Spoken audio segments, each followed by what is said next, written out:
Bismillahirrahmanirrahim. Assalamualaikum warahmatullahi wabarakatuh. Waalaikumsalam warahmatullahi wabarakatuh. Alhamdulillah, pada kesempatan malam hari ini kita masih diberikan nikmat oleh Allah Subhanahu wa taala, yaitu nikmat kesehatan dan juga kesempatan, sehingga dengan nikmat tersebut kita bisa bareng-bareng kumpul kembali dalam melakukan rutinitas kita, yaitu mengaji. Pada kesempatan malam hari ini kita akan belajar tentang ilmu tajwid. Ya. Nah, ilmu tajwid ini sangat penting karena kita umat muslim setiap keseharian kita kalau bisa mendawamkan membaca Al-Qur'an. Jadi jangan sampai baca Al-Qur'an kita salah. Terlebih lagi ketika di bulan Ramadan, itu kita biasanya ngaji di masjid menggunakan mic. Jadi semua orang dengar. Nah, jangan sampai salah. Kebanyakan sering didengar itu banyak yang slip. Seharusnya izhar dibaca idgham, dibaca ikhfa, dibaca iklab gitu ya. Jadi seringkali keliru. Nah, malam hari ini kita akan membahas tentang hukum bacaan idhar. Apabila ada nun mati atau tanwin bertemu dengan salah satu huruf hamzah, ha, kho, ain, ghin, ha, maka hukum bacaannya wajib dibaca izhar ataupun jelas gitu ya. Nah, oke, kita langsung saja buat contoh ya. Buat contoh supaya lebih paham, supaya nggak keliru nanti ketika membaca Al-Qur'an ya. Setelah nanti menjelaskan, satu persatu dari kalian maju ke depan untuk menuliskan contoh ya, cari contohnya. Jadi yang pertama, coba definisi idhar. Apabila Nun mati atau tanwin bertemu dengan salah satu huruf. pelan-pelan. Apabila nun mati atau tanwin bertemu dengan salah satu huruf halak, yaitu hamzah, ha, kho, ain, ghin, ha ya. Maka hukum bacanya wajib dibaca idhar atau jelas. Jadi kasih contoh yang pertama ya, contoh yang pertama yaitu anhu ya, anhu. Nah, kenapa disebut idhar hukum bacanya? Karena ada nun mati bertemu huruf ha. Maka hukum bacanya dibaca jelas. Dibacanya anhu. Anhu. Jangan dibaca anghu. Jangan dibaca amhu ya.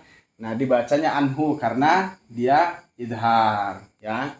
Ini contoh nun mati bertemu dengan ha. Nah, kemudian kita cari contoh lagi, ghosikin. Contoh yang kedua ada ghosikin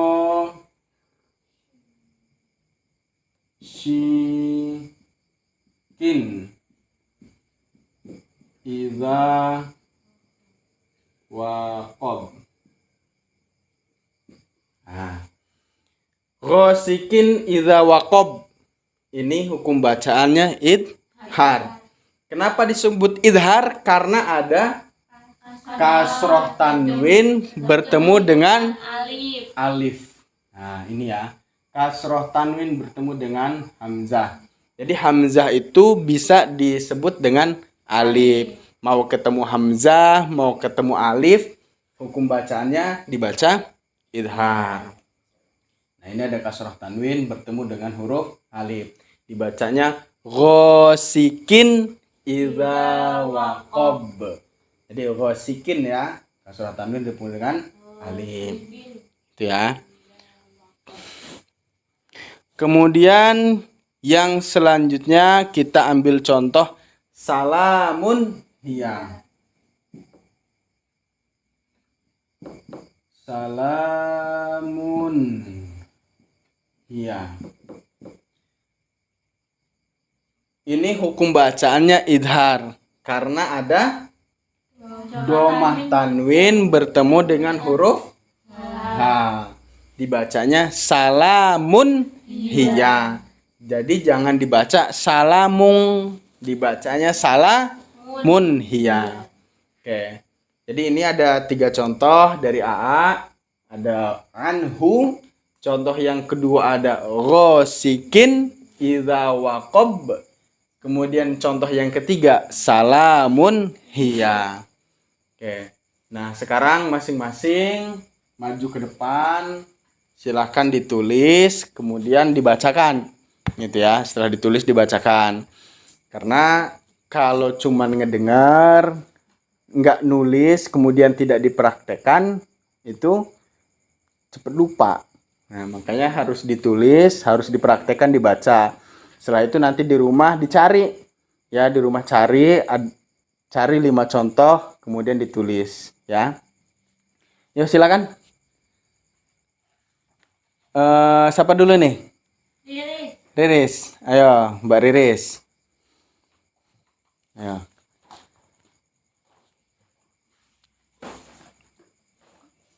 Tulis di pojok sana ya.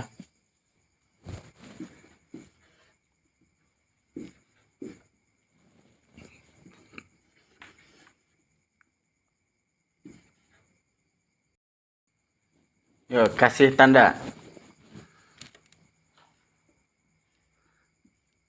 Coba dijelasin. Ada apa, ketemu apa? Ada ain bertemu dengan ain. Domah tanwin bertemu dengan ain. Domah tanwin bertemu dengan ain. Coba dibaca. Innallaha sami'un alim. Jadi penegasannya di sami'un alim. Oke. Yuk, selanjutnya. Putri.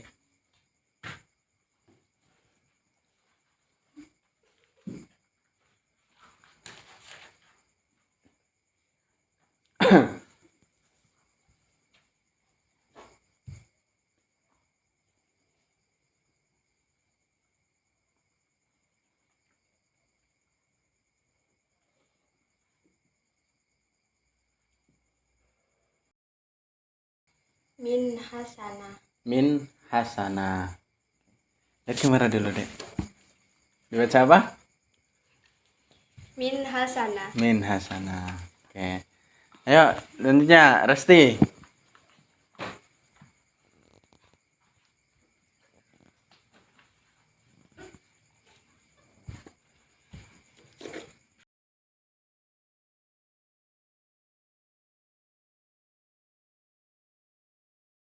Yuk dibaca.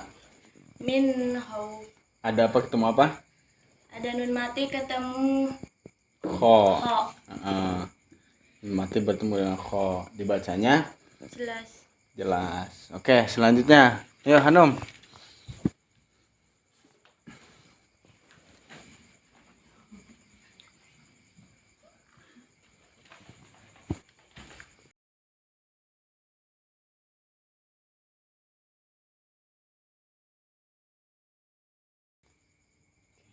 Coba dibaca.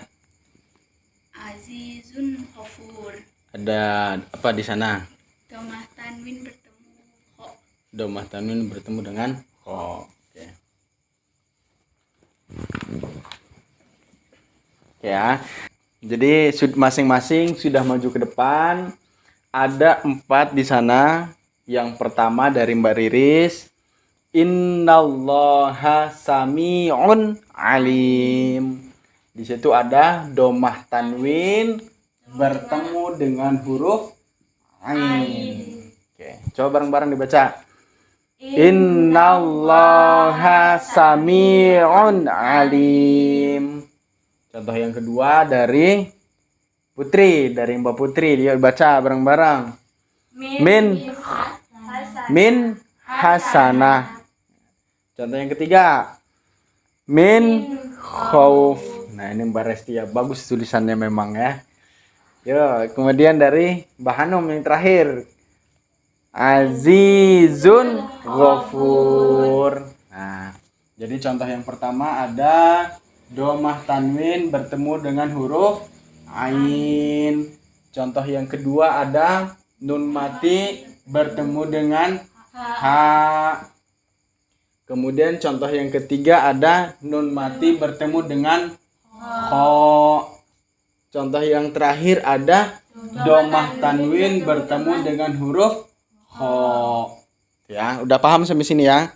Oke, udah paham. Yuk kita bareng-bareng definisinya kita bacain lagi bareng-bareng. Bismillahirrahmanirrahim. Yuk, izhar.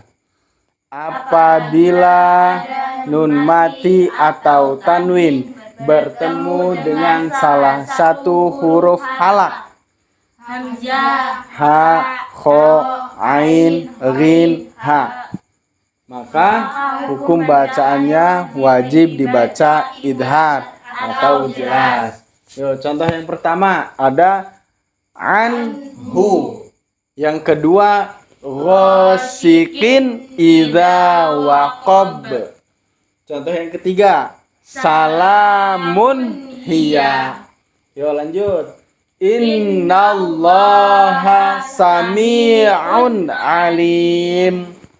Lanjut. Min hasanah. Lanjut. Min khauf. Lanjut. Azizun ghafur. Shadaqallahul azim. Jadi itu ya, malam hari ini kita membahas tentang idhar. Paham ya sampai sini ya? Jadi idhar kalau ada nun mati atau tanwin bertemu dengan salah satu huruf hamzah, ha, kho, ain, ghin, ha, maka dibaca idhar ataupun jelas. Jadi jangan salah lagi ya. Mulai ke depannya kalau ada hukum bacaan idhar dibacanya jelas. Oke. Itu saja pertemuan kita pada malam hari ini. Mudah-mudahan bermanfaat. Di mutolaah di rumah dicari lagi contohnya. Kemudian minggu depan masing-masing membacakan 5 contoh dari idhar ya. Minggu depan masing-masing maju ke depan membacakan hasil dari yang dicari. Ada 5. Boleh bertemu nun mati bertemu dengan hamzah, boleh domah tanwin bertemu dengan ha, dan seterusnya. Yang penting taunya minggu depan masing-masing sudah ada 5. Ya, paham sampai sini ya? Oke. Itu saja, mudah-mudahan bermanfaat. Wallahu muwaffiq ila aqwamit thoriq. Wassalamualaikum warahmatullahi wabarakatuh. Waalaikumsalam warahmatullahi wabarakatuh.